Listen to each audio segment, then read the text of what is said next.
Before we begin the video, we would like to inform you that timestamps are provided for each and every video. So, whenever you want to listen to a specific part of the speech, you can easily check the description and go directly to that section.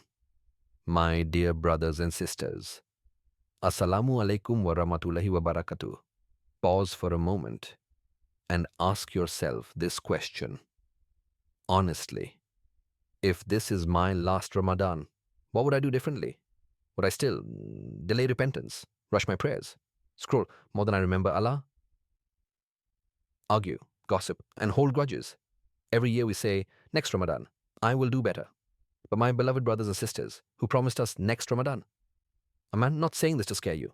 I'm saying this because I love you for the sake of Allah and because right now, at this very moment, there are empty prayer mats in masajid around the world, empty spaces where people stood last Ramadan. They had plans, they had dreams.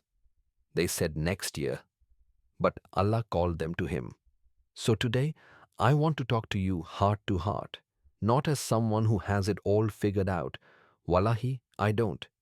I'm struggling just like you.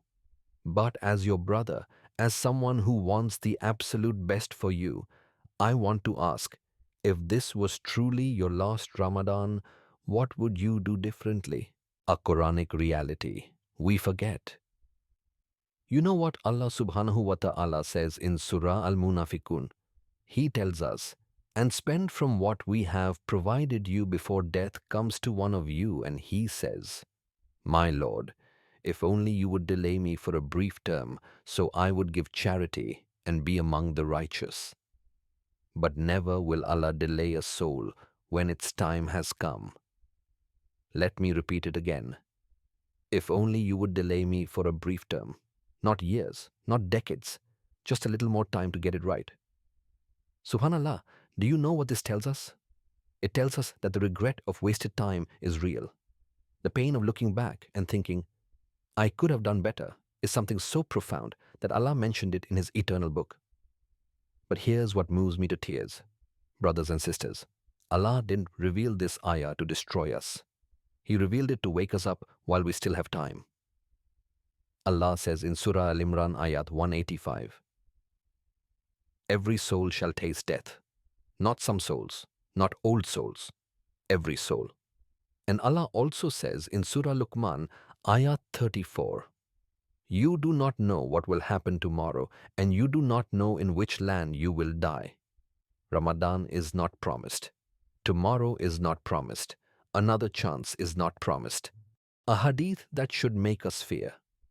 The Prophet Muhammad sallallahu alaihi wasallam said, may he be humiliated, the one who reaches Ramadan and is not forgiven before it ends. Imagine, Ramadan comes with mercy, forgiveness, and freedom from hellfire, and still a person leaves empty. That is why this question matters. If this were my last Ramadan, would I still live the same way? Part 1. What would change if we knew this was the last? 1. Our prayers would look different. If this were your last Ramadan, you wouldn't rush Salah, you wouldn't pray without presence, you wouldn't miss Fajr easily, because you would know this might be my last sujood. The Prophet Muhammad sallallahu alaihi wasallam said, the closest a servant is to Allah is when he is in sujood. Would you hurry the moment you are closest to Allah? 2. The Quran would not stay closed. If this were your last Ramadan, you wouldn't say no time.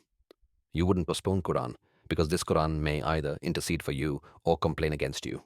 The Prophet Muhammad sallallahu alaihi wasallam said, the Quran will be a proof for you or against you. 3. Our du'as would be more honest. If this were your last Ramadan, your du'as would not be formal. Your tears would be real. Your heart would be open. Allah says, call upon me, I will respond to you. But do we call Allah like someone who might not get another chance? Part 2. Stories that wake the heart. Story 1. The man who killed 100 people. You know the famous hadith of the man who killed 100 people. When he finally turned to Allah, Allah accepted him, even before he reached the land of righteousness. Why? Because his repentance was real, urgent and sincere. He did not say, "I'll change later." He changed immediately. Story 2. The Sahaba and fear of acceptance. Hazrat Ali radhiyallahu anhu said, they were more worried about whether their deeds were accepted than about doing many deeds. They feared not doing enough, even though they were the best generation. What about us? Part 3. If this is the last, what really matters not. How many dishes you cooked? How many people praised you? How busy you looked? But did your heart soften? Did you leave a sin? Did you forgive someone? Did you return to Allah? Allah says in Surah ash-shahra ayat 88 and 89, the day when neither wealth nor children will benefit, except one who comes to Allah with a sound heart. One action and one dua. So here's what I want you to do, and I want you to do it with me right now. One action. Pick one thing, just one, not 10 things, not a complete life overhaul.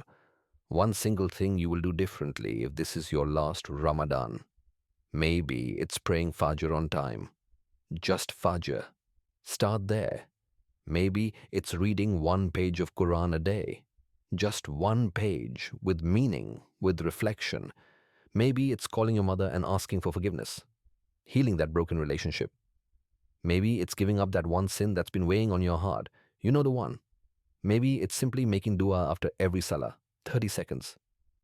Ya Allah, guide me, forgive me, accept me. Whatever it is, pick one thing, write it down, tell Allah about it in your sujood tonight, and then do it. Don't wait for motivation. Don't wait to feel ready. Just do it.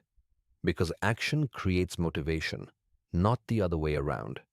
The companions didn't wait to feel strong enough to wake up for tahajjud. They woke up, and Allah gave them the strength. You don't become consistent and then start. You start, and Allah grants you consistency. One dua. And here's a dua I want you to memorize. I want you to say it in every sujood, at every suhoor, in every quiet moment you have with your Lord. Allahumma, inni as'aluka husnal khatimah. Oh Allah, I ask you for a good ending. That's it. A good ending, that when death comes, may it find us in a state that pleases you. May our last words be La ilaha illallah. May our last action be something that brings us closer to Jannah. And add to it, Allahumma taqabbal minni waj'al hadha ash-shahra shafi'an yawm al-qiyamah. Oh Allah, accept from me and make this month an intercessor for me on the day of judgment. A gentle wake-up call. Dear brothers and sisters, one day Ramadan will come and you will not be there. But today you are here. You are breathing. You are listening. You still have time. So live this Ramadan like someone who may not get another one. Closing. Praise and dua, all praise is due to Allah, who gives chances before endings and mercy before judgment.